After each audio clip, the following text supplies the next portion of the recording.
Bueno, muy buenas tardes. En primer lugar, agradecer a todas las personas que el día de hoy están con nosotros participando en esta actividad que es organizada por nuestros programas en el ámbito del derecho administrativo, primero el magíster en derecho administrativo, pero particularmente nuestro diplomado en derecho administrativo, que ya está en su 17ª versión. Así que nuevamente reitero los agradecimientos, primero a los alumnos que están acá de posgrado, a los colegas, a los abogados también que nos están visitando, los académicos, profesores, y particularmente tener el honor de contar con la visita de Ricardo Rivero Ortega, que ya lo voy a presentar para que justamente comparta con nosotros un tema de particular relevancia en el ámbito del derecho en general, porque hablar de responsabilidad es justamente hablar de una de las consecuencias jurídicas que deriva en principio de no cumplir las normas, vamos a decir en términos bastante genéricos.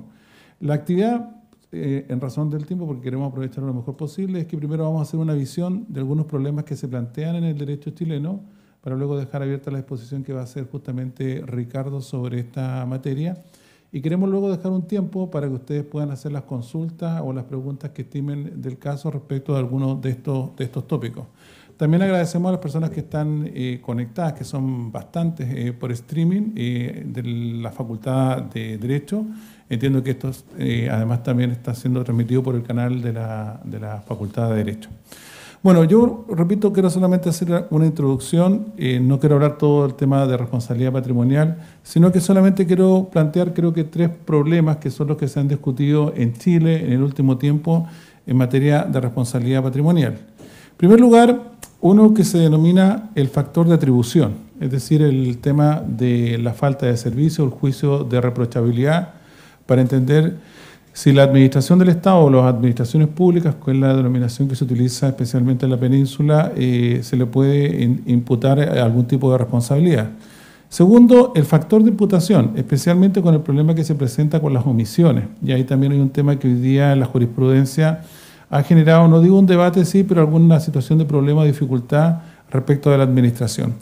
Y solamente voy a hacer casi una mención que tiene que ver con el tema del daño, especialmente con el criterio de cuantificación del daño y las herramientas que se han utilizado, situaciones que no pueden caber necesariamente en los conceptos clásicos de daño de interés o de derecho, y que ha dado lugar a la apertura de alguna jurisprudencia bastante relevante sobre la materia. Partamos primero con el tema del régimen del factor de atribución.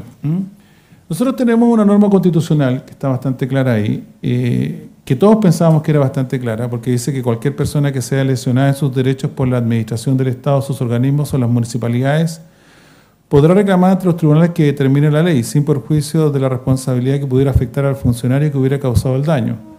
De hecho, cuando se redactó esta norma, se pensaba que existía un régimen bastante amplio de responsabilidad, bajo un concepto, yo no voy a entrar a discutir acá, muy asentado en el pensamiento español y particularmente en la doctrina que después renegó Eduardo García Anterría, de que sería una suerte de responsabilidad objetiva, es decir, tanto por el funcionamiento normal como anormal de los servicios públicos.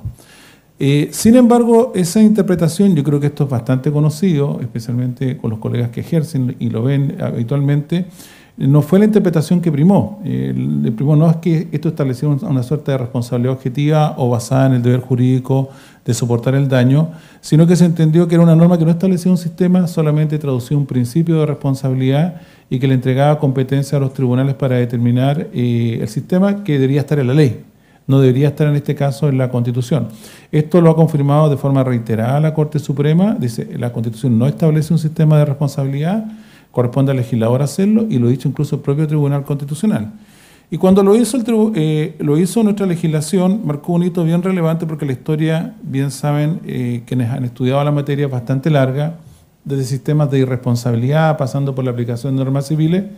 En Chile se dictó una ley muy importante, que es la Ley de Bases Generales de la Administración del Estado en 1986, que consagró el principio de responsabilidad en su artículo 4 y en su artículo 42 luego estableció el sistema de falta de servicio y vinculado con la idea de falta personal.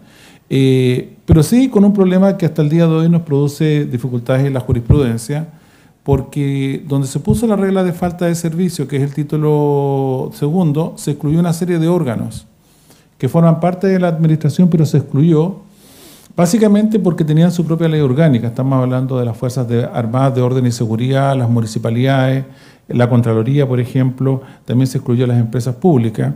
Y esto, digo, ha generado algún dolor de cabeza, o lo generó en su momento, porque las Fuerzas Armadas, particularmente las policías, están muy expuestas a ocasionar daño, especialmente por violencias innecesarias, y quedaba una suerte de vacío si se le aplicaba o no se le aplicaba el régimen o no de falta de servicio. La jurisprudencia experimentó avances que fueron bien interesantes sobre esta materia, pero me gustaría simplemente resumir un poco en lo que existía en la legislación. Hoy día no cabe ninguna duda, y así lo ha dicho la doctrina y la jurisprudencia, que en Chile, por regla general, el régimen que se aplica es la falta de servicio. Ustedes saben que el concepto de falta de servicio parte de la idea de que no basta simplemente una acción, omisión, daño, relación causal, sino que además se requiere un juicio de reproche respecto de la forma de actuar de la administración. O no actuó debiendo hacerlo, actuó de forma tardía o lo hizo de forma indebida. Sin embargo, dice, ¿y qué pasa con los órganos excluidos? Es muy importante, yo mencioné las Fuerzas Armadas o las municipalidades. Bueno, habrá que ir a su ley, la Ley Orgánica de Municipalidades utiliza una expresión bastante particular, pero dice que las municipalidades son responsables principalmente por falta de servicios, dando a entender que había otros sistemas, pero en general se le aplica a este. Pero tenemos dos grandes dificultades que habían. No todas las entidades que están excluidas de esta norma del artículo 42 tienen en su ley orgánica un régimen de responsabilidad, como ocurre con las Fuerzas Armadas y las Fuerzas de Orden y Seguridad. ¿Ya? Entonces ahí se plantea, no se le aplica el artículo 42, quedan excluidos de la falta de servicio, entonces ¿qué régimen le puedo aplicar? Y acá quizás viene el problema más complejo, algunos dicen que no es tan complejo los casos que se han dado, en que la falta de servicio siempre supone un funcionamiento anormal del servicio, una conducta no adecuada o indebida. ¿Y qué pasa con estos casos en donde en realidad la administración actuó de manera oportuna? Actuó y hizo lo que tenía que hacer, pero ocasionó un menoscabo, un daño que muchas veces puede ocurrir, y que siempre la respuesta está en la idea, bajo la doctrina alemana del sacrificio especial, la igualdad ante las cargas públicas, y que en algunas jurisprudencias en Chile así se sostuvo. Pero nuestra jurisprudencia ha sido categórica, y esto quedó totalmente asentado en el 2010, de que la responsabilidad en Chile, y coloca la expresión, que también yo reconozco que no me gusta, esa responsabilidad subjetiva, y por lo tanto tiene que ser siempre por falta de servicio. Y la única manera que no se impute, en este caso, responsabilidad, en donde no haya falta de servicio, es que la ley expresamente establezca un sistema que no sea de falta de servicio y señala justamente un tema de responsabilidad objetiva. Simplemente dejo abierto el punto porque esto plantea algunas dificultades o problemas, porque yo lo vinculo un poquito con la expropiación. Yo sé que a muchos colegas no les gusta vincular esto con la expropiación, pero la expropiación dice que nadie puede ser privado de su propiedad, ¿cierto?, del bien sobre que recae o de los atributos o facultades esenciales del dominio, ¿cierto? Entonces, cuando uno esto hace el salto, y lo digo porque justamente en el derecho español el tema de la expropiación está muy vinculado con la responsabilidad, nuestra ley de expropiación es una ley clásica, en donde lo que se expropia son bienes corporales, muchas veces bienes inmuebles se piensa, hay algunas excepciones que tenemos bienes muebles. De hecho, la ley ni siquiera se coloca en el supuesto de expropiación de crédito, o sea, tiene esa característica. Y menos se coloca en los supuestos en donde se adopten medidas que implican afectar atributos o facultades del dominio. Hay casos que son bastante conocidos, yo sé que algunos pueden ser bastante discutibles, el caso Comunidad Galletué o el caso, por ejemplo, el Apostol Confisco, incluso uno más antiguo, Ábalos Confisco, en donde no se produce ningún tipo de privación respecto de un señor que desarrolla una actividad agrícola, un señor que tiene una cantera o la explotación forestal, pero se adopta una medida que le impide desarrollar la actividad. No pierde la propiedad, pero sí pierde un atributo o facultad esencial del dominio, y eso hoy día queda como en dominio de nadie. Es decir, no está regulado en el ámbito de la expropiación, la Constitución insinúa que debería estar ahí regulado, pero tampoco está regulado en el ámbito no está en el ámbito de la responsabilidad, y la jurisprudencia nos dice que por regla general el Estado no responde salvo que se le pueda imputar un juicio o hay un juicio de reproche en base a la falta de servicio. Creo que ahí hay un tema, repito, que yo sé que algunos colegas lo discuten, pero que puede quedar bastante abierto. Los avances de la jurisprudencia son bastante interesantes. Yo quiero resumirlo en esta lámina que va a quedar a disposición de las personas que se han registrado para enviárselos a sus correos también. Porque cuando estaba este vacío, en donde la falta de servicio siendo la regla general, ¿a qué podemos acudir a las normas del Código Civil? Creo que es bastante conocido que se aplicó la norma de la responsabilidad por culpa. Dolo se decía que no, pero sí por culpa, porque la administración decía puede actuar por culpa o falta de servicio, decía la falta de servicio es la culpa del servicio, y se aplicó en el caso Seguel Cares, estaba vinculado a un conscripto del ejército que recibió justamente un disparo, en donde se aplicó el Código Civil y se dijo, mire, este es el régimen general, esto es bien interesante, decía, ya sea que se aplique el Código Civil, ya sea que se aplique la legislación especial, la regla general va a ser justamente la falta de servicio. Y esto que también es bien interesante, y se empezó a aplicar esto y abrió las puertas en el ámbito de la administración de justicia. Como los casos que están ahí mencionados, Espinosa Marful y Bermes Río.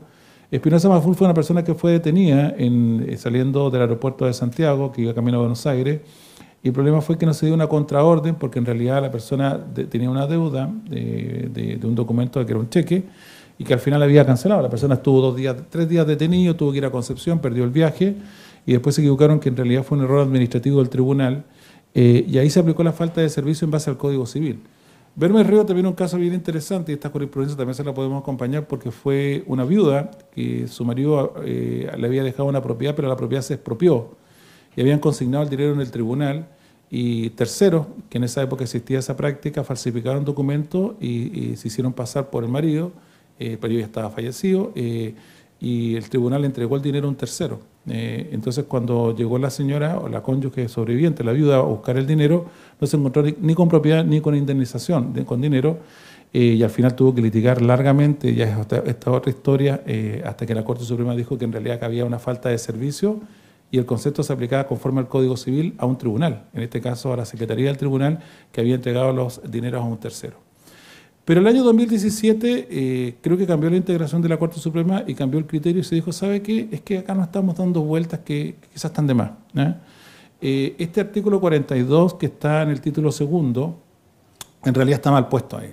Es curioso esto, la interpretación dice, ese título segundo se refiere a temas de organización, de carrera funcionaria, y este artículo 42 en realidad no es una norma de organización ni de carrera funcionaria, es un artículo sustantivo, así que la regla general, y no me aplica acá el Código Civil, es la falta de servicio aplicando el artículo 42 y se aplica a las Fuerzas Armadas. Si no lo tuvieran, no importa, igual se aplica a las municipalidades, se aplica a la Contraloría, etcétera. Y luego llega esto más lejos, y esto es bien interesante porque fue el año pasado, que el mismo criterio se aplicó en materia de responsabilidad por actos de la Administración de Justicia. El caso Acevedo Berríos con Estado de Chile, lo reiteró la jurisprudencia de la Corte Suprema, fue el caso de un señor que fue demandado ejecutivamente en crédito hipotecario. Él puso las excepciones para defenderse, pero al parecer el tribunal no se dio cuenta de aquello y lo estuvo por no presentar a las oposiciones y ordenó el remate y se le remató la casa. Y la oposición era bien importante porque la oposición que había presentado es que había pagado la deuda. Entonces no existía. Entonces de repente se encontró sin casa y habiendo pagado la deuda. Entonces demandó al Estado y lo que dijo ahí la Corte Suprema es que efectivamente había ocurrido una falta de servicio y le aplicó al Poder Judicial el artículo 42 de la Ley de Base General de la Administración del Estado. Dijo porque, y en realidad voy a ser más preciso, dice, esto es simplemente una manifestación porque la regla general, dice, casi universal, dice, es que tiene que ser siempre por un acto imputable o reprochable, en este caso al poder público, en este caso no estamos hablando de la administración y por lo tanto tiene que proceder la indemnización. Creo que esto es bien interesante porque en definitiva si hoy día se llega a un acuerdo en el sentido de que estamos explicando acá, hoy día es casi una regla muy general de la aplicación de la falta de servicio, no hay que darse una vuelta tan larga de ir al Código Civil, e incluso se está aplicando en temas de administración de justicia en casos tan delicados como expropiación o en caso incluso de un juicio ejecutivo y un mal llevado juicio ejecutivo que significó el remate y pérdida de un inmueble por parte del demandado, que creo que es bien interesante. Quizás este primer problema hasta los extremos donde ha llegado el concepto de falta de servicio. ¿Qué pasa con las omisiones? Y voy a tratar de ser más breve acá en el tema de las omisiones porque esto creo que lo hemos conversado muchas veces. Pero siempre uno dice, mire, en realidad puede ser una acción o omisión, la acción puede ser formal, puede ser una acción material, pero el tema de las omisiones es el problema más delicado, que bien se sabe por los deberes que tiene la administración frente a la comunidad. Y siempre es posible, a pesar de que los hechos sean entre particulares, que uno encuentre un órgano de la administración que tenía que haber fiscalizado, tenía que haber hecho algo en ese caso en particular. Eso fue el caso que ocurrió de los 33 mineros de Copiapó, que al final fueron 31. 33 mineros que trabajaban para una compañía minera que se llamaba San José, una empresa privada que desarrollaba la actividad minera en subterráneo y se produce un derrumbe. Y estas personas quedan atrapadas durante varios meses ahí. Reciben varias ayudas públicas, de hecho el Estado se las juega completamente para salvarlos y los rescata, pero de los 33-31 presentaron una demanda en contra del Estado porque el Servicio Nacional de Geología y Minería tenía una obligación de fiscalizar cada uno de los yacimientos para el cumplimiento del reglamento de seguridad minera y no lo había hecho con este yacimiento. y por lo tanto buscaron la responsabilidad no en la empresa por no adoptar las medidas de seguridad adecuadas, que ahí en la materia laboral existe esa responsabilidad, sino que se fueron frente a la administración por no haber cumplido con su posición de garante y por lo tanto no haber cumplido con aquello. Y este es un tema bastante delicado, si ustedes se dan cuenta, porque lleva algo que siempre se ha hablado y siempre se queja por lo demás, y yo creo que con bastante razón el Consejo de Defensa, porque transforma la administración en lo que denomina un asegurador universal. Y por lo tanto yo no demando a la empresa, sino que demando al que tenía que haberlo controlado, fiscalizado, y da justamente este efecto que acabo de mencionar. Es bueno echar un vistazo a esa sentencia porque se demandó al Servicio Nacional de Geología y Minería, que es un órgano descentralizado con personalidad jurídica propia, y también al Estado. Y el Consejo de Defensa del Estado alegó de que el Estado no tenía que ser demandado porque el fiscalizador era el otro servicio público. Y la Corte Suprema condenó igual al Estado, ¿ah? Porque dijo, y una cosa bien interesante, usted no me venga, dijo, a decir de que son órganos descentralizados, porque mal que mal, esta también forma parte de la estructura estatal y usted nombra al director nacional y por lo tanto usted tiene un grado de responsabilidad en esto, que es un tema no menor, porque bien sabemos que el Estado, hay un tema un poquito más largo de explicar ahí, en cuanto en materia presupuestaria maneja mayor cantidad de recursos que un servicio que no tiene esos recursos. De hecho, la gran alegación que tenía Cernaje Min era que tenía 2 fiscalizadores para toda una región y que era prácticamente imposible pasar por todos los yacimientos pequeños, medianos que pudieran existir en ese lugar. Y el caso Luxic Macay también es, creo, conocido. Se demandó también al Estado para que se indignara los perjuicios, porque esto fue un tema que ocurrió a propósito del atentado que sufrió 2 adultos mayores en un fundo en la Araucanía por parte de un grupo de personas que representaban a pueblos originarios, que se incendió el lugar y murieron. La demanda fue en contra del Estado, pero no fue en contra de las personas. De hecho, se condenó a una persona en ese lugar que, bueno, es un caso bastante conocido, pero se demandó al Estado porque dijo de que todas las alertas daban a entender de que había un riesgo cierto de que estas personas podían ser atacadas. Y las fuerzas policiales no adoptaron ningún tipo de medida oportuna para evitar aquello. Por lo tanto, no adoptaron las medidas de seguridad preventiva a efectos de que no ocurriera lo que ocurrió. Se pagó una indemnización bastante elevada, en pesos chilenos. Estamos hablando de 1.000 millones de pesos, es un millón de euros aproximadamente,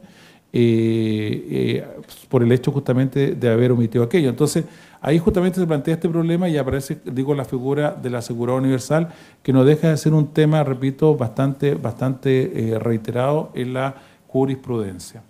Yo creo que le haga la pregunta, solamente lo voy a dejar planteado, muchas veces hay que preguntarse si en realidad hay un problema de relación de causalidad. Creo que es una de las cosas que siempre ha alegado el Consejo de Defensa en este tipo de causas, porque dice, mira, en realidad uno eventualmente podría ubicar ciertas omisiones, pero porque, por último, los accidentes de tránsito se producen en alguna medida porque quizás no se han adoptado ciertas medidas oportunas que tienen que ser adoptadas, pero el primero que tiene que cuidarse, dice la propia persona, y tiene que ser diligente.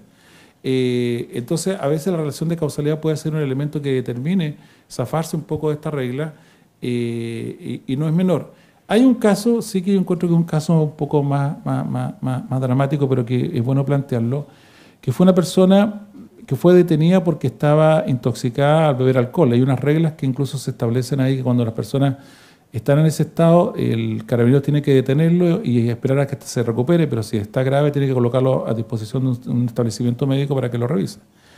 Y esta persona estaba intoxicado, no fue a llevar a un establecimiento médico y falleció en la celda. Eso fue lo que ocurrió, ¿ya? Y se demandó al Estado.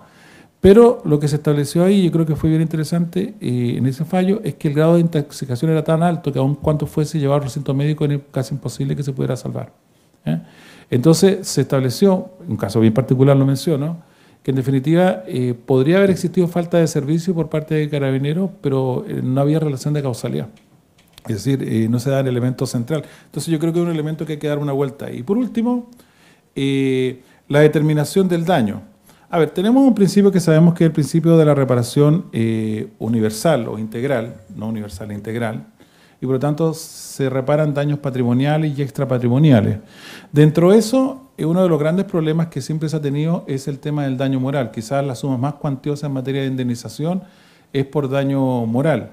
Y es que a veces la percepción que se tiene es que muchas veces hay situaciones que son bastante dolorosas e injustas, pero muchos responden que a veces con el patrimonio público se quiere hacer justicia, entonces considera que no es equitativo. Y también hay que reconocer que muchas sentencias, cuando se llega al momento de determinar el daño moral, simplemente fijan el monto y no dice de dónde proviene el monto, de dónde aparece. Por lo menos en la jurisprudencia se ha ido asentando la idea de que lógicamente la sentencia tiene que razonar en torno a la forma de que se va a indemnizar el daño moral.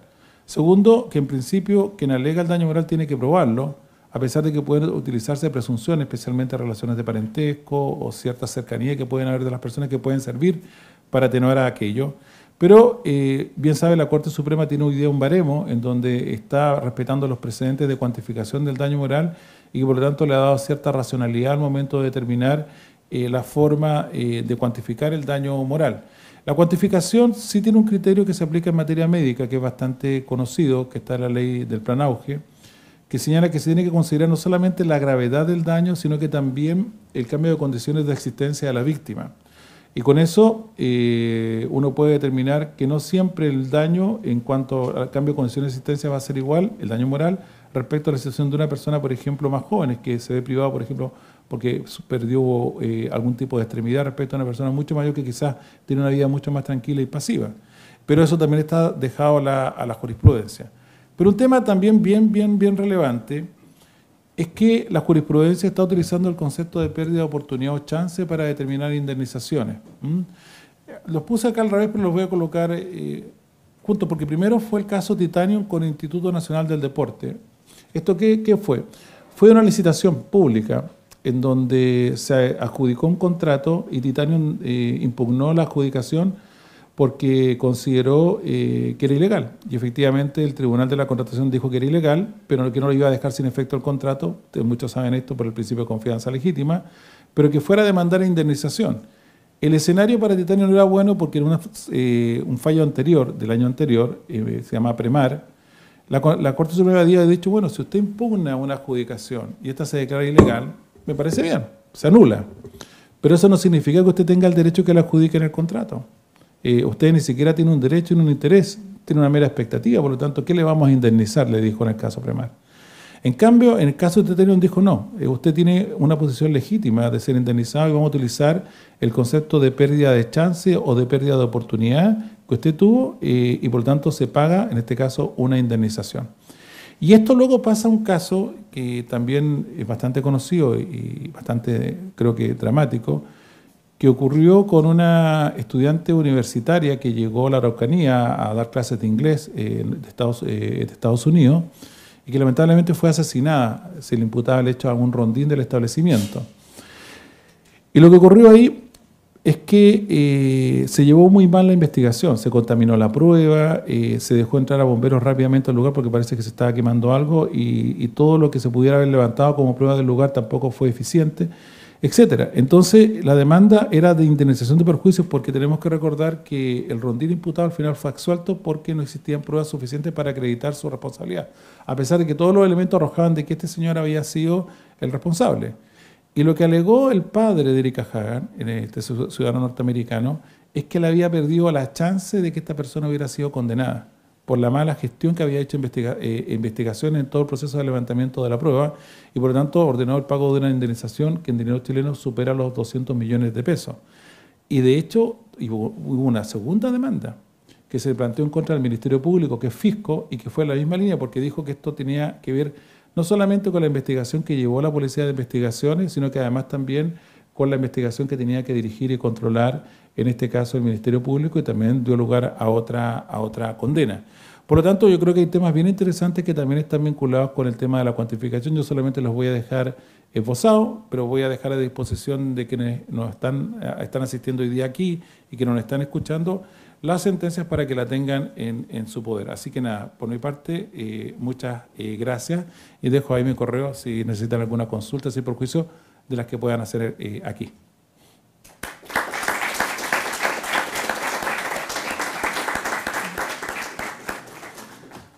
Muy bien, pero bueno, yo solamente he hecho una especie de preámbulo, porque uno dice a veces, uno es telonero, ¿cierto? Un poco, entonces tenemos que dejar acá el rockstar, es broma, Ricardo, para que haga la exposición.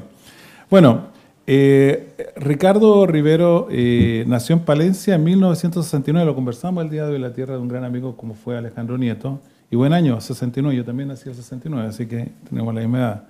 Es un jurista y profesor universitario, estudió la licenciatura de Derecho en la Universidad de Salamanca y en su quinto año fue becario Erasmus de la Universidad de Ámsterdam. Posteriormente se doctoró en 1996 con el premio extraordinario tras estancias de investigación en la Universidad de Friburgo en Alemania. Es experto en regulación económica, fue profesor titular de Derecho Administrativo desde el año 1998 y del año 2009 es catedrático de la misma universidad. Es docente también, dice, en 3 facultades, Derecho, Economía y Empresa y Traducción y Documentación y en 6 programas de maestría y doctorado. Ha sido invitado a diversas universidades de América y Europa. La verdad es que el currículum es bastante largo, pero hay cosas que a mí me sorprenden.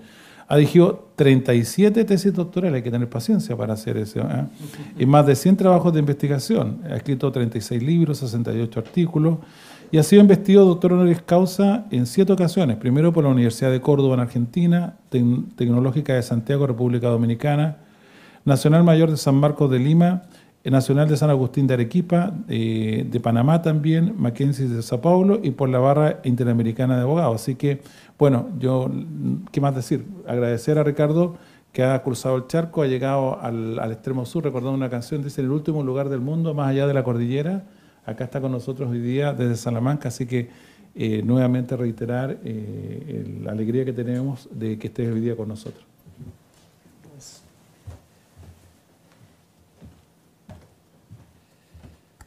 Buenas tardes, y soy yo quien agradece al profesor Eduardo Cordero y a la Universidad Pontificia de Valparaíso esta invitación, tener la oportunidad de aprender.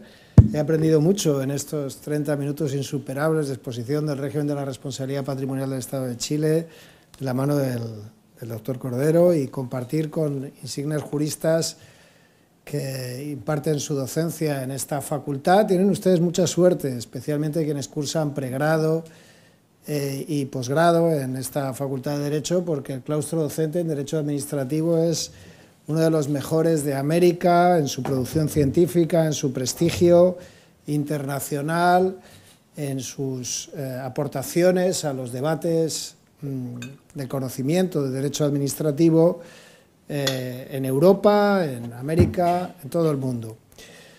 Bueno, yo no voy a ser capaz de exponer tantos contenidos de manera tan sistemática y tan precisa como lo ha hecho el doctor Eduardo Cordero. Voy a ofrecerles algunas pinceladas del régimen de la responsabilidad patrimonial del Estado en España. Intentaré mostrar paralelismos con algunas de las instituciones y de las problemáticas que ha presentado la intervención anterior. También tenemos un debate sobre la pérdida de la oportunidad que se ha incorporado recientemente al derecho español, la responsabilidad del Estado por la culpa invigilando y por actividades de sujetos autorizados, y la polémica con la relación de causalidad está presente en la jurisprudencia española, aunque no ha ido tan lejos como la chilena en esas sentencias que parecen resolver en función de las circunstancias de los casos y con criterios de equidad, porque si cada mala investigación policial o de la Fiscalía pudiera determinar una responsabilidad del Estado, pues nos encontraríamos ante problemas muy severos de asunción de los costes presupuestarios que ello comportaría, aunque en el caso español tenemos las acciones de exigencia de responsabilidad por daños producidos en el sistema sanitario público, que son muy importantes. Y bien, pues sí, voy a comenzar destacando, como lo ha hecho el doctor Eduardo Cordero, que esta es una de las grandes cuestiones del derecho y desde luego del derecho público, no solo por sus implicaciones de justicia, que son todas, como los casos expuestos demuestran, sino por sus consecuencias económicas. Entonces, la elección de un buen sistema, de un buen régimen de la responsabilidad patrimonial del Estado es clave para el funcionamiento adecuado de un país, de Chile, de España, de cualquier país. Esto lo decía en un prólogo a un libro de hace varias décadas el profesor García Enterría. El buen funcionamiento de una economía y del sistema de justicia de un país depende en gran medida de que se acierte con las soluciones al problema de la responsabilidad patrimonial del Estado, que es una cuestión de gran alcance y de notable complejidad. Cuando hablamos de la responsabilidad del Estado, hablamos de la responsabilidad de los poderes públicos, un principio que la Constitución española señala en su artículo 9.3. Hay un principio también de responsabilidad de la Administración, pero hay un principio general de responsabilidad de los poderes públicos y que incluye la responsabilidad del Poder Legislativo.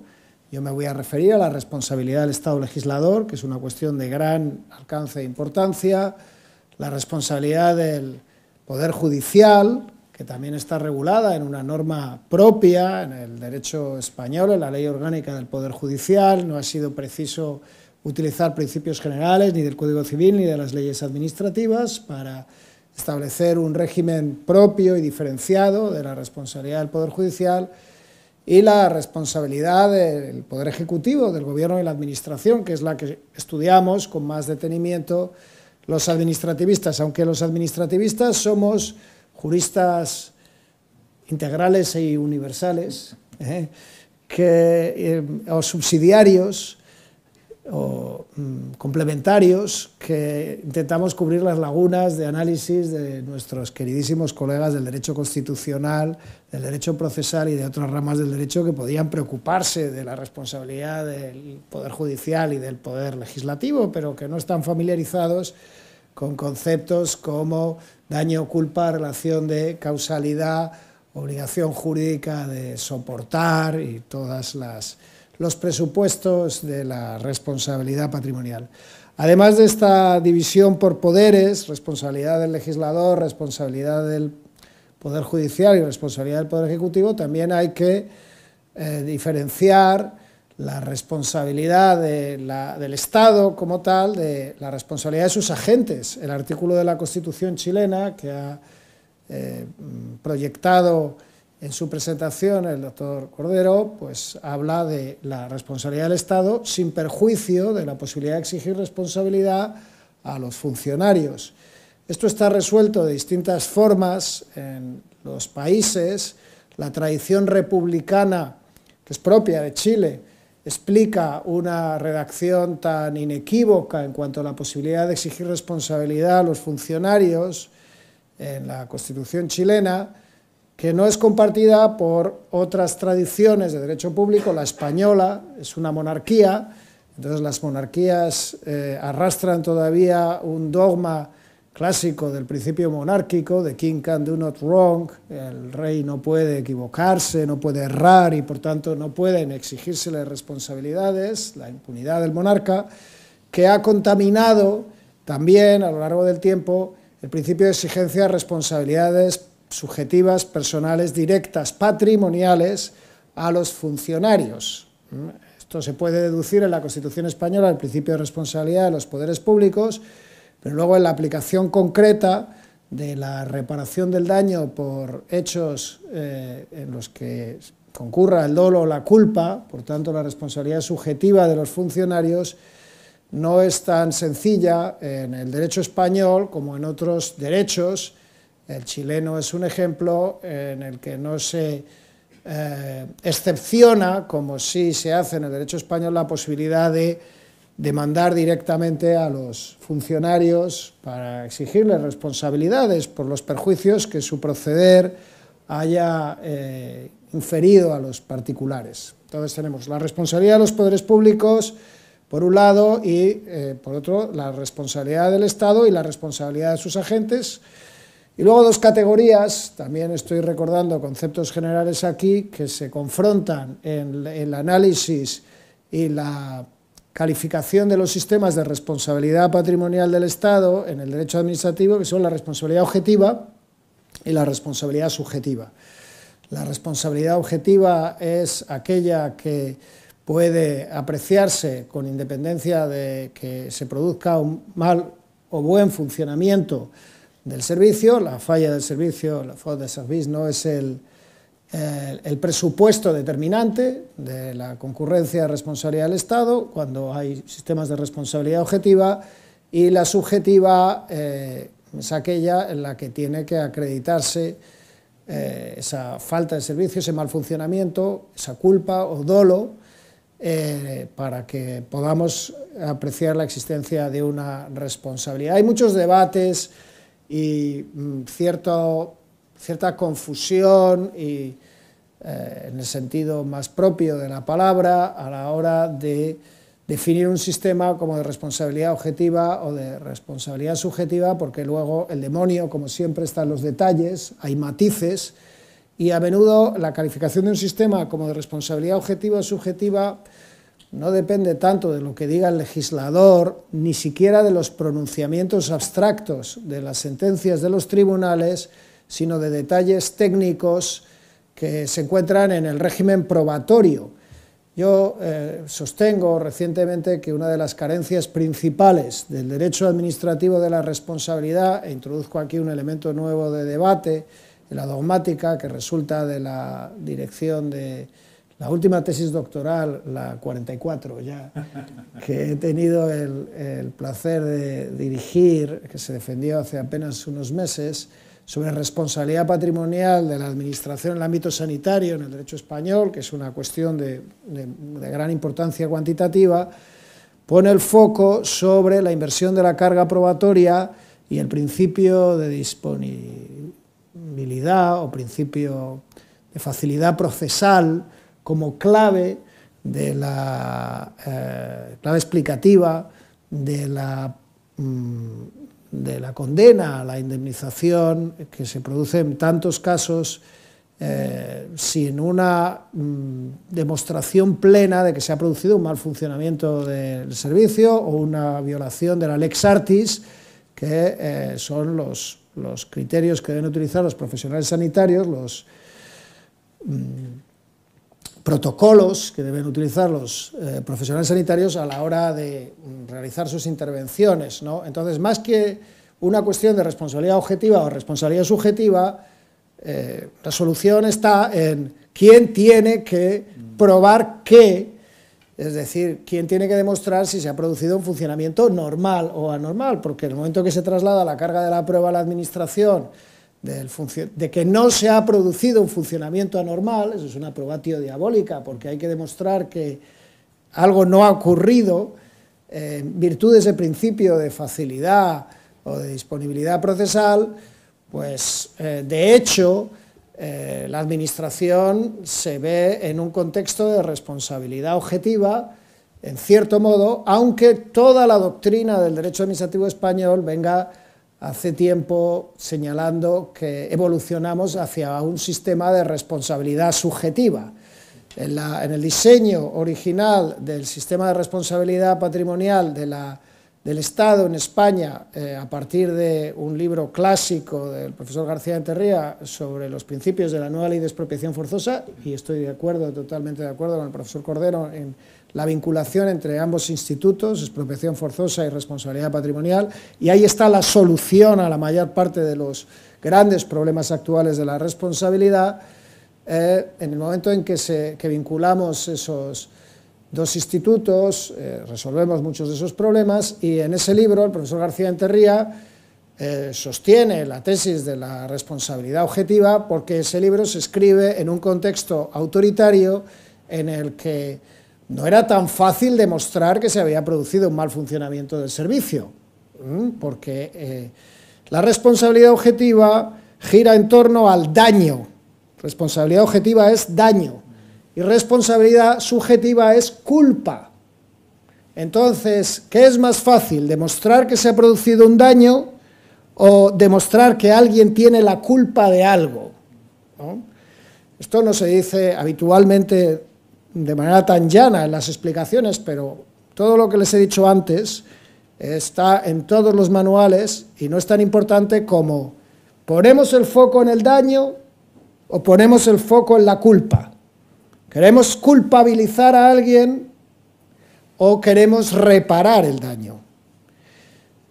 Y claro, si no es fácil culpabilizar porque estamos en un contexto en el que, bueno, pues hay una mutualización de las responsabilidades en las organizaciones porque nadie es quien en concreto ha hecho algo mal, o porque hay riesgos sistémicos, o porque, bueno, decir que alguien ha hecho algo mal a posteriori es muy sencillo, pero hay que comprender las circunstancias de realización de la actividad en el momento.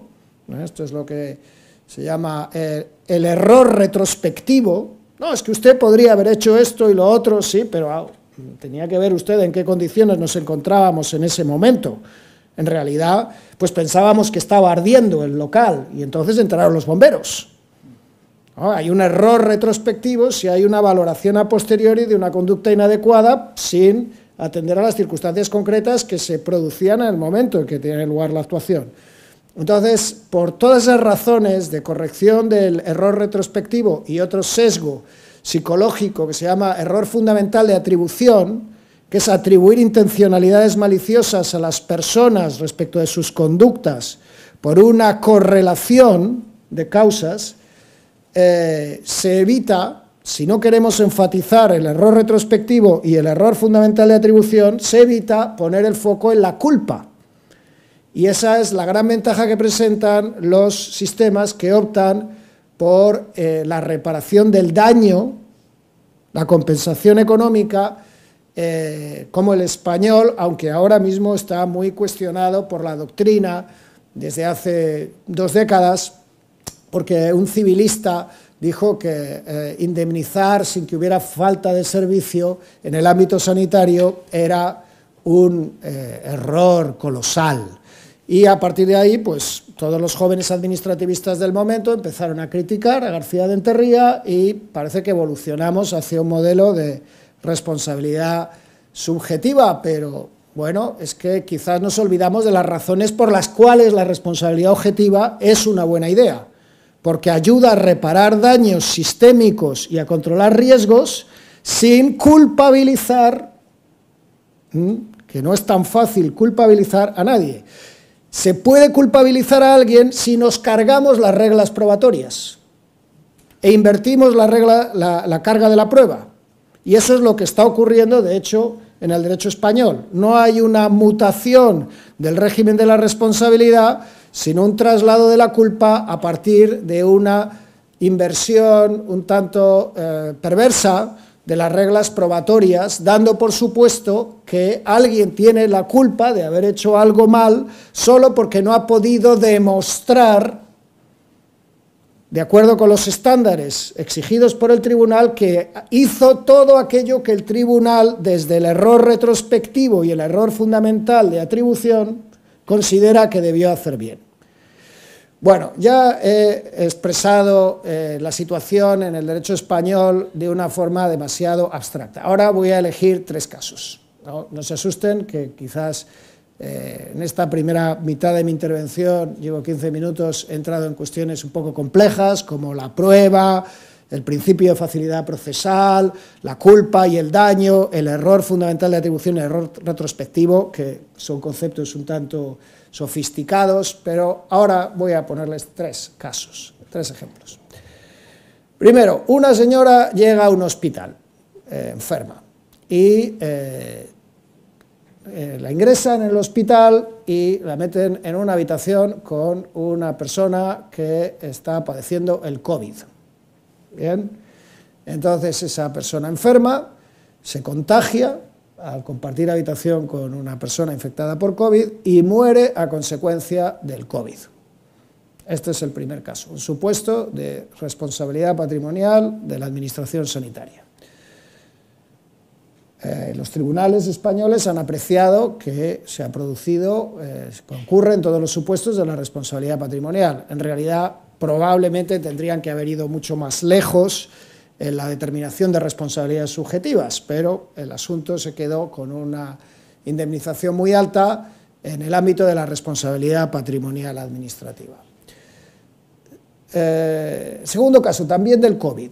Miles de comerciantes y hosteleros sienten que las medidas de cierre, las medidas de emergencia para el control de la pandemia perjudicaron sus derechos e intereses económicos, cómo no, y emprenden demandas de responsabilidad frente al Estado especialmente efusivas tras la sentencia del Tribunal Constitucional Español, que declaró que los reales decretos de estado de alarma en España fueron inconstitucionales. Hay una sentencia del Tribunal Constitucional Español que dice que el estado de alarma vulneró la Constitución. Esa sentencia del Tribunal Constitucional Español no deriva, no se pronuncia sobre la existencia de responsabilidades patrimoniales a resultas de las decisiones que perjudicaron intereses económicos, lo deja a los tribunales ordinarios. Los empresarios se organizaron y emprendieron acciones colectivas, en algún tribunal consiguieron pronunciamientos favorables, pero la Sala Tercera del Tribunal Supremo, que es la Sala de lo Contencioso Administrativo, ya se ha pronunciado en una primera, y vendrán otras muchas sentencias, porque hay un número considerable de recursos interpuestos con el mismo objeto, señalando que no concurren los presupuestos de la responsabilidad patrimonial del Estado. Estamos hablando de casos que, sumados, comportarían indemnizaciones de miles de millones de euros, y miles de millones de euros multipliquen cada millón de euros por 1000 y pico, para traducirlo a pesos chilenos. Bueno, yo llevo algún tiempo dedicado a esto del estudio de la responsabilidad patrimonial del Estado. En el año 2000,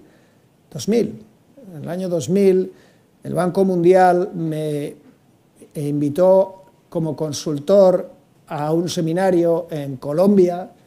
Estuve trabajando varios días en Bogotá porque las condenas de responsabilidad patrimonial del Estado colombiano le estaban suponiendo a Colombia un punto adicional de deuda.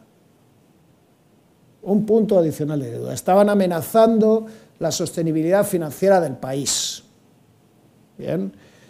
Para que el Banco Mundial se llegue a preocupar por una cuestión en estos términos, las dimensiones económicas del problema tienen que ser astronómicas. Pero eso es lo que estaba ocurriendo en Colombia hace 25 años. Es decir, si se va de las manos el régimen de la responsabilidad patrimonial del Estado, empieza a convertirse en un problema macroeconómico.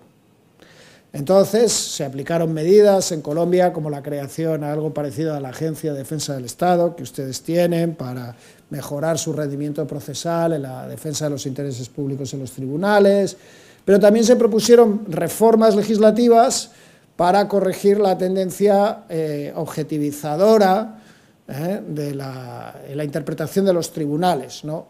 Quiero decir con esto, volviendo a España, 25 años más tarde, 24 años más tarde, que si el Tribunal Supremo, la Sala de lo Contencioso Administrativo, hubiera dado la razón a los comerciantes que sufrieron como consecuencia del cierre de sus establecimientos durante la pandemia, las medidas de reducción de la movilidad, y hubiera reconocido que debían ser indemnizados, pues probablemente eso se hubiera convertido en un serio problema económico para el presupuesto español. Y los argumentos que utiliza la Sala Tercera del Tribunal Supremo para no reconocer el derecho a la indemnización consisten básicamente, a pesar de que hay una sentencia del Tribunal Constitucional que declara que el estado de alarma fue contrario a la Constitución, de que los empresarios no han demostrado en su demanda la falta de proporcionalidad de las medidas adoptadas. El Tribunal Supremo considera que las circunstancias que se daban como consecuencia de la pandemia requerían ese tipo de medidas sanitarias y que solo concurriría el presupuesto de no tener el deber jurídico de soportar el daño, que ese es el punto clave, si los comerciantes hubieran demostrado que las medidas carecían de proporcionalidad. No basta con que sean inconstitucionales las declaraciones del estado de alarma, que así fueron declarados por el Tribunal Constitucional. Se traslada la carga de la prueba de demostrar su falta de proporcionalidad a los empresarios. Al fin, cuando uno lee sentencias de responsabilidad patrimonial, se da cuenta de que estamos ante un ejemplo clarísimo de creación pretoriana de derecho del caso, case law, de aplicación en función de circunstancias muy diversas y que en gran medida el secreto del resultado del fallo está en quién tiene que probar qué, que es algo, insisto, en lo que los administrativistas nos hemos detenido demasiado poco, porque no forma parte de nuestro temario de la asignatura. ¿Quién tiene que probar qué y cómo lo tiene que probar? Prueba documental, prueba testifical, prueba pericial. ¿Quién tiene y quién puede demostrar que la medida del cierre de los bares en un determinado momento de la pandemia era desproporcionada? Necesitaríamos un ejercicio de contrafactualismo, de comparar una situación de cierre de los establecimientos con otra de no cierre y calcular la incidencia de la pandemia, los muertos, los enfermos, los contagios, en qué medida funcionaban o no, las medidas de las limitaciones con razón sanitaria, decir que los empresarios tenían que haber demostrado que las medidas eran desproporcionadas después de que se declararon inconstitucionales, resulta un tanto paradójico desde mi punto de vista, aunque comprendo las razones por las que la Sala Tercera del Tribunal Supremo no ha reconocido el derecho a la indemnización. Conspicuos administrativistas apoyaron la demanda porque consideraban que los empresarios tenían derecho a ser indemnizados. Tercer caso, el caso Castor. Estamos hablando de una indemnización de 1.350 millones de euros, reconocida por la Sala de lo Contencioso Administrativo del Tribunal Supremo Español. El Estado encomienda a una empresa la construcción de un depósito de gas para el abastecimiento energético español en el subsuelo marino, en la costa mediterránea. Y mientras se desarrolla el proyecto, la construcción de ese gran depósito, almacén de gas, empiezan a producirse movimientos sísmicos que afectan a localidades de la costa. Y se intuye una correlación y eventual causalidad entre las prospecciones y las intervenciones en el subsuelo marino para la construcción del depósito y los movimientos sísmicos. Entonces el proyecto se interrumpe, pero se habían invertido ya grandes cantidades de recursos. Entonces hay primero un acuerdo, una norma que arbitra una indemnización a través de un mecanismo que repercutiría en largo plazo, a lo largo de 30 años, sobre las tarifas a abonar por los usuarios del gas y el sistema de distribución de gas, y ese decreto ley que contempla la compensación económica por la paralización del proyecto, la empresa que había realizado la inversión, es anulado posteriormente por el Tribunal Constitucional. Pero el decreto ley el decreto ley que se anula contemplaba la posibilidad de titulizar esa deuda del Estado, y esa deuda fue adquirida por entidades financieras, por bancos. Antes de la declaración de inconstitucionalidad del decreto ley, que se produce después. Entonces tenemos un decreto ley que contempla una compensación, una indemnización, una adquisición de ese derecho de cobro por parte de entidades financieras, desde la empresa que iba a ser indemnizada, la que realiza la inversión, y una declaración de inconstitucionalidad. Pero a los bancos no les gusta no cobrar, ¿no? Entonces los bancos activan una demanda en el orden contencioso administrativo, una reclamación de responsabilidad patrimonial, y consiguen, sentencia reciente también, que la Sala de lo Contencioso del Tribunal Supremo reconozca su derecho a ser indemnizados. Estamos hablando de 1.350 millones de euros. Esto es un caso extremadamente extraño, porque la responsabilidad del Estado legislador en el derecho español está dando muchos problemas, hasta el punto de que el Tribunal de Justicia de la Unión Europea ha condenado a España porque considera que en su régimen de responsabilidad de Estado legislador, el nuevo régimen que se aprobó en 2015, no cumple los estándares de efectividad del derecho europeo requeridos.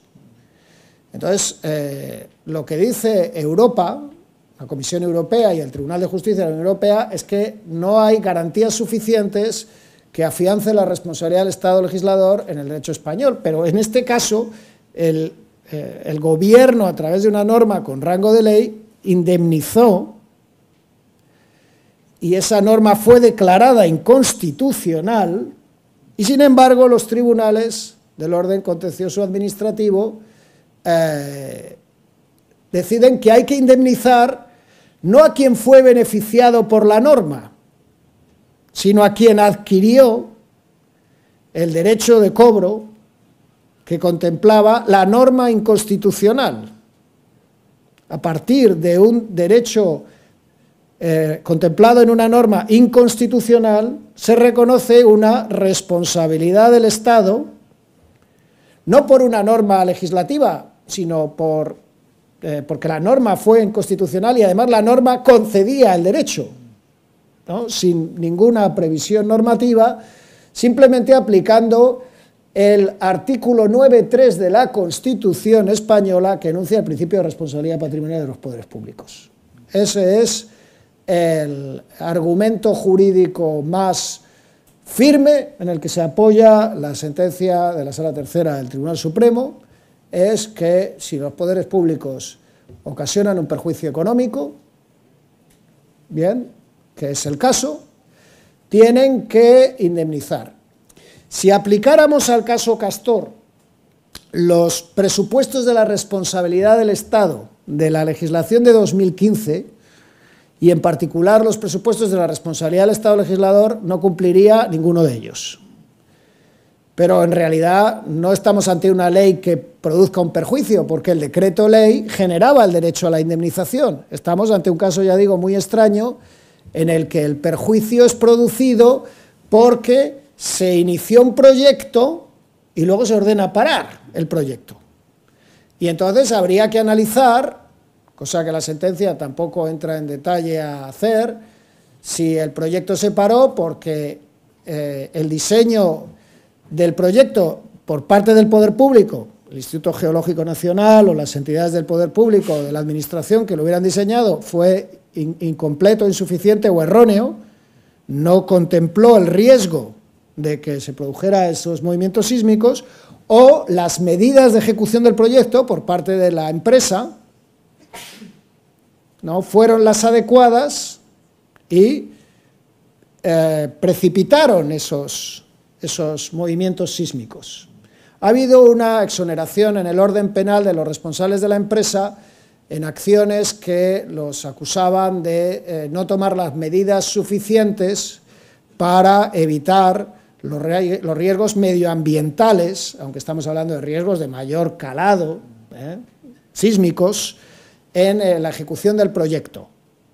Entonces, esa exoneración penal de los responsables de la empresa es un argumento que, sin embargo, no está en la sentencia de la Sala Tercera del Tribunal Supremo.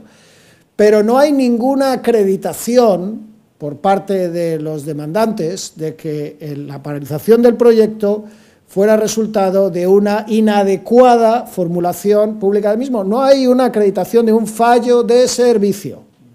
Entonces, si el Tribunal Supremo Español ordena pagar a varios bancos importantes, porque era un consorcio de bancos, en realidad es muy difícil que un consorcio de bancos pierda un pleito con el Estado, ordena pagar 1.350 millones de euros sin que haya una evidencia de culpa y no se obligue a demostrar a nadie realmente nada, más que cuantificar el daño, que es una cuestión importante.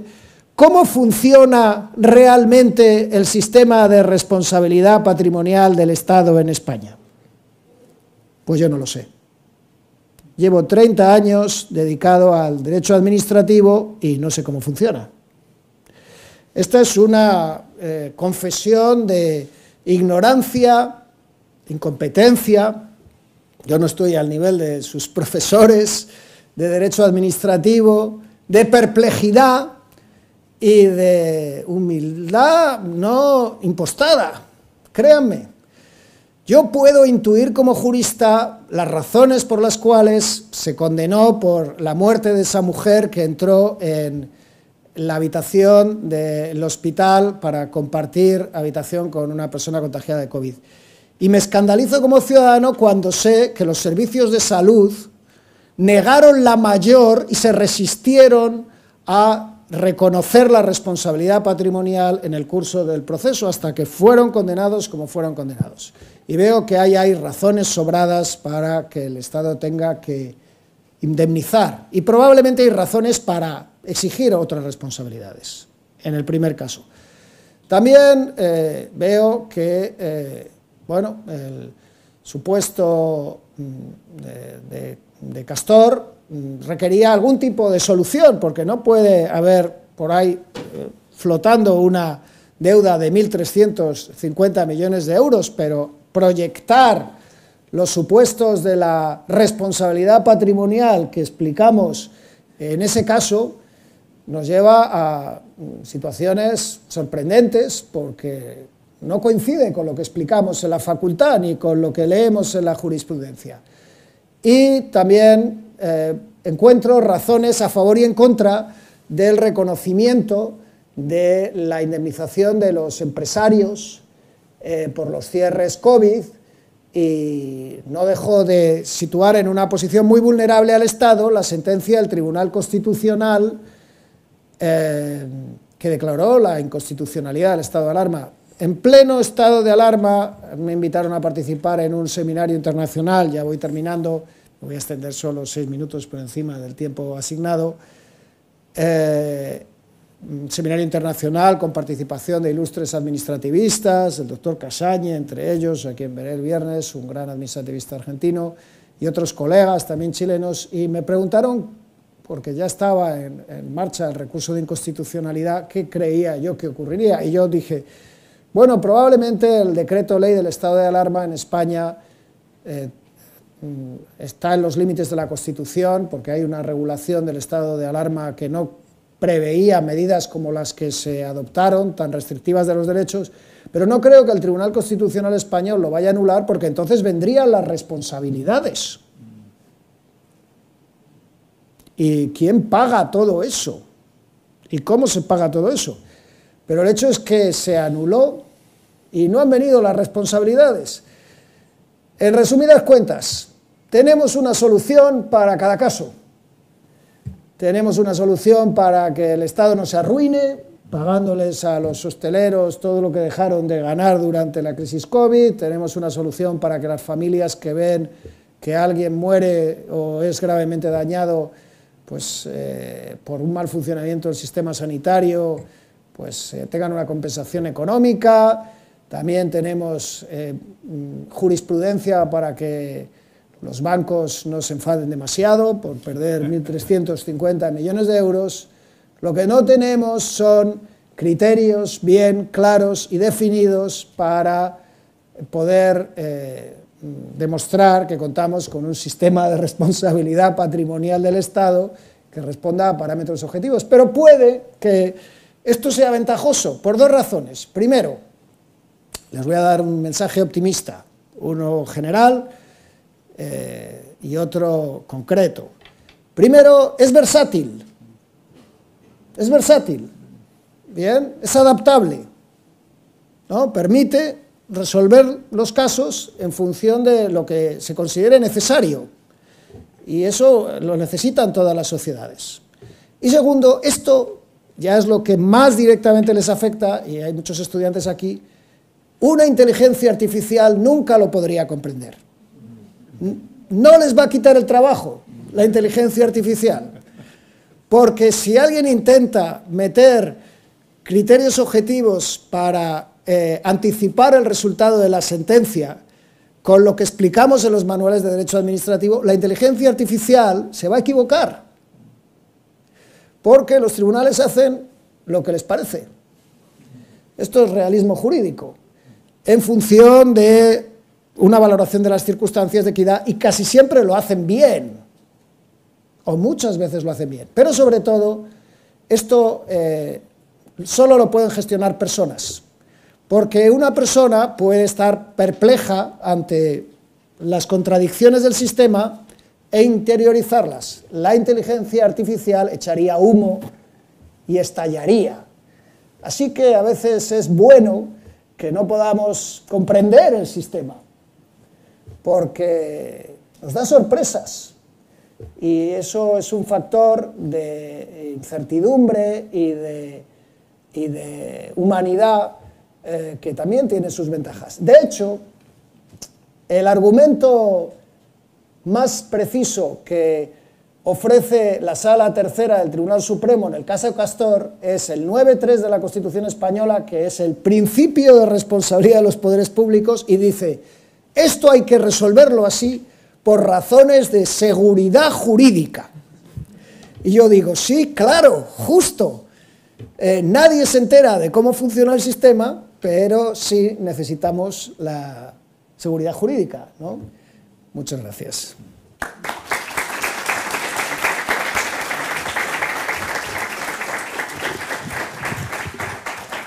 Bueno, vamos a abrir un pequeño espacio para consultas, preguntas que quieran formular. Hay un micrófono ahí dando vueltas. Si alguien quiere consultar algo, lo puede pedir. Arriba van a hacer una pregunta, arriba. Atrás tuyo, ahí al fondo, al final del día. Ahí, gracias. Buenas tardes, profesor. Sí. Más que nada, no una pregunta, sino que una aseveración. Nosotros presentamos hace el año 1996 la primera demanda por falta de servicio en contra del Servicio de Salud del Paraíso San Antonio. Porque después del 2012 todos los hospitales son autogestionados. Claro. Entonces no se puede, ahora se puede demandar directamente. En ese tiempo solamente en la demanda se aplicaron los dichos de don Patricio Erwin en ese tiempo y algunos dichos del profesor Enrique Silva Sima, claro, del compendio Odessa, página 76. Entonces, que con el tiempo, junto con varios de nosotros, está también el fallecido Edgardo Reynoso Lunter, claro, sí, sí, y el emérito profesor don Pedro Perrí, que se llamó después la teoría del órgano, claro, que duró hasta el 2014. Dicho eso, respecto a la Corte Suprema, la jurisprudencia de la Corte Suprema, con un juicio nuestro del 2015, que falló la Corte Suprema a nuestro favor, sin perjuicio que el quinto juzgado civil falló en contra. Siendo la otra parte no presentó ninguna prueba. La Corte de Apelaciones, gracias a un ¿cómo se llama? A que un ministro, ¿no es cierto?, encontró que efectivamente ahí había una falta de servicio, se pudo presentar un recurso de casación en el fondo y en la forma, que fue declarado la sentencia a nuestro favor por la Corte Suprema, la tercera sala. Hago este pequeño recuento. Hemos llevado muchos juicios por responsabilidad médica y falta de servicio, y cuando hablamos de responsabilidad patrimonial de la administración del Estado, los gobiernos administran el Estado, que somos todos, pero se defiende de nosotros el Estado. Y usted recordará, profesor, que en el gobierno del presidente don Ricardo Lagos Escobar, y que estaba como presidenta del Consejo de Defensa del Estado, doña Clara Charansky, sí, se crea la ley 19.966, claro, donde el artículo 43 teníamos que ir a una mediación en el Consejo de Defensa del Estado si denunciamos en una institución pública. Y el 44 si denunciamos en la superintendencia, ¿no es cierto?, claro, a una institución privada. ¿No es acaso estar en contra de nosotros, digamos, el Estado se defiende en contra de nosotros? Y eso se creó producto de que habían ya demandas, a partir de la nuestra, que fue la primera en Chile, por 2.500 millones de pesos en ese tiempo, en el año 99. Y se crea maliciosamente esta mediación. Entonces, yo me acuerdo que cuando presentamos una demanda, decía, y la resolución del magistrado decía, para declarar admisible la demanda, cúmplase con el artículo 43 de la ley 19.966. Entonces fue nefasto, ¿no es cierto?, para que el Estado, que somos todos, se defienda de nosotros. Y por último, respecto de la jurisprudencia de la Corte Suprema, tanto de las demandas contractuales o extracontractuales, en los últimos fallos de los últimos 5 años, yo los veo todos los días los fallos que tienen relación con esto, se ha transformado en un hilo porque las demandas se presentan las dos, el derecho constitucional y el derecho civil. Pero ya el hilo es tan delgado que casi es invisible.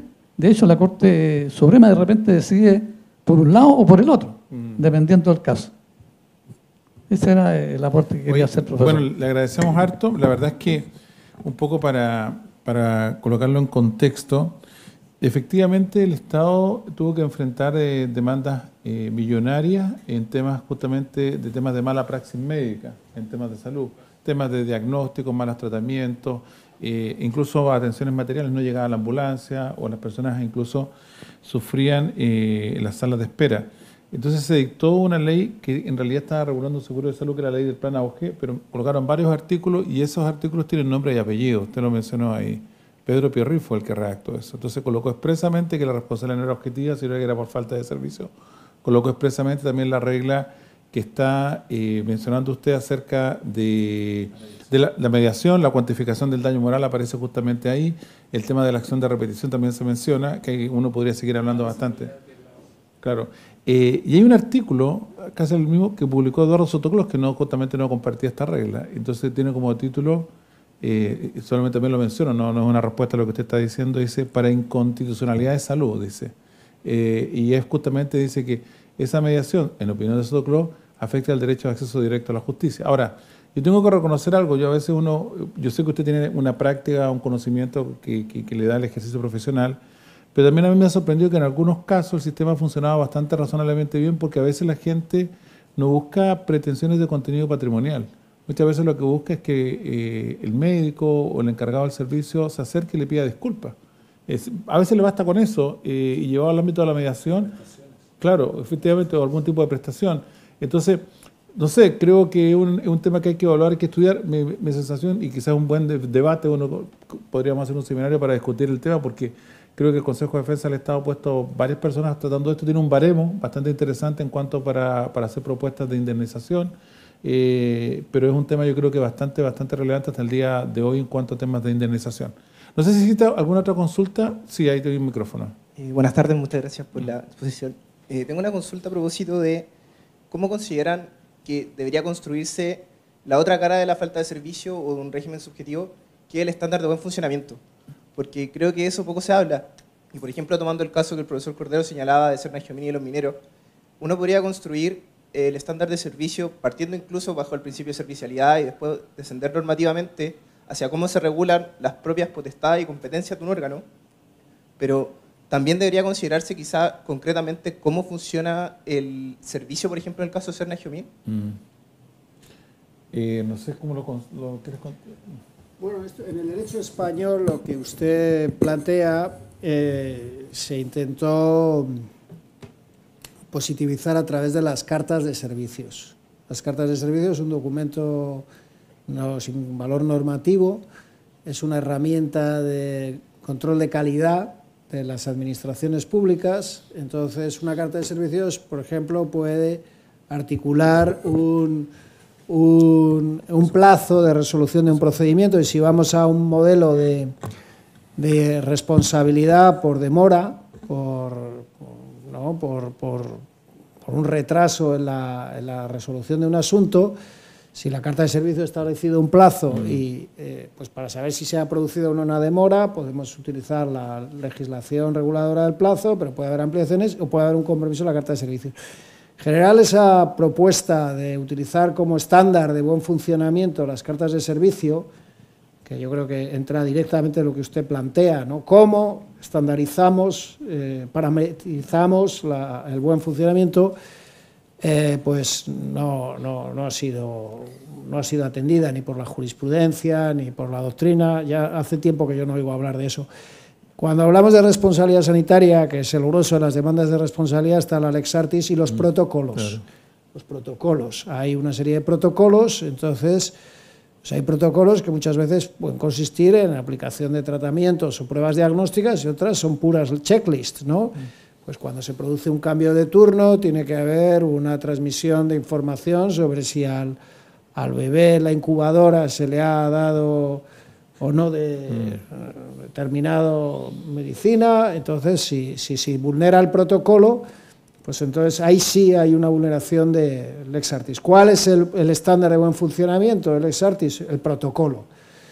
Entonces hay experiencias positivas y experiencias negativas, pero yo creo que es muy difícil generalizar un estándar de buen funcionamiento, porque los daños se producen en situaciones a menudo atípicas, ¿no? Pues cuando todo va conforme a una regularidad, es más difícil que se produzca un daño. Cuando hay un daño, porque si el daño se produjera en situaciones regulares, habría muchos daños, y entonces se corrige las circunstancias de la situación regular para producir el daño. Entonces, cuando hay un daño, normalmente ha pasado algo que no suele pasar. Entonces no es un problema tanto de mal funcionamiento, salvo que haya una negligencia personal, subjetiva, que eso nos lleva a otro tipo de responsabilidades disciplinarias, penales, porque hay una culpa humana, ¿no? Sino que han concurrido circunstancias atípicas en las que decir que ha habido un mal funcionamiento, un fallo de servicio, en cierto modo es relativo y puede ser incluso injusto. ¿Por qué? Porque todo el mundo funciona normal en situaciones de normalidad, pero en situaciones de anormalidad cada uno funciona como puede. ¿Sigue? Entonces, y ese es el problema de muchos casos de responsabilidad, ¿no? Que se dan situaciones atípicas. Bueno, y el COVID ha sido el Big Bang de las responsabilidades patrimoniales del Estado en todos los ordenamientos, ¿no? Porque si se aplicara nuestra teoría de la responsabilidad, no solo de la responsabilidad patrimonial del Estado, de las responsabilidades subjetivas, penales y patrimoniales de las autoridades y funcionarios públicos, con los parámetros de normalidad, en los casos COVID, habría mucha gente condenada por todo tipo de... Pero eso no es, en cierto modo, correcto. Y hemos aplicado una especie de... Bueno, lo que decía Montesquieu, que hay momentos en los que hasta las estatuas de los dioses se tienen que tapar con un velo. Y eso se llama estado de excepción. ¿Y cuál ha sido la excepción? Pues durante un par de años hemos excepcionado por completo nuestro régimen normal de responsabilidades en muchos sentidos. Claro, ¿cuál es el estándar de buen funcionamiento en el COVID? Si todo ha sido o pasividad o sobreactuación. Analizado retrospectivamente, por eso yo también ponía el foco sobre dos errores que son prototípicos en la jurisprudencia, que son el error retrospectivo y la exigencia de responsabilidades. Hay dos errores sesgos, los denominan los psicólogos cognitivos, sesgos constantes. Uno es el error retrospectivo, claro, decir ahora es lo que se llama en español a toro pasado, ¿no? Sí, claro. ¿No? Claro, decir ahora cómo yo hubiera ganado ese partido de fútbol, sí, pero gánalo en el campo, en la cancha. Sí, sí, sí. Y el otro es el error fundamental de atribución, que es creer que hay una intencionalidad en el proceder de una persona cuando a lo mejor esa persona lo más probable es que estuviera condicionada por unas circunstancias que no podemos reproducir en toda su complejidad, ¿no?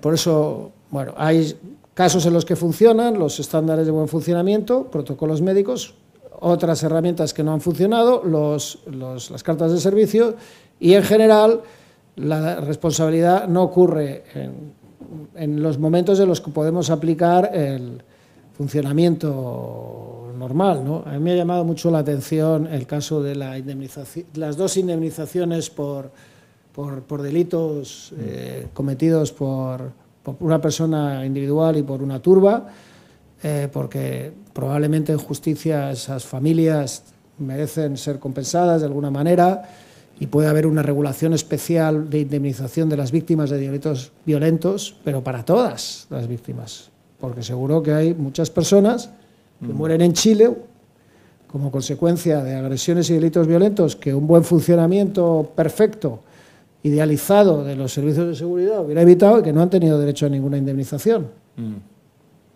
Entonces el sistema tiene que intentar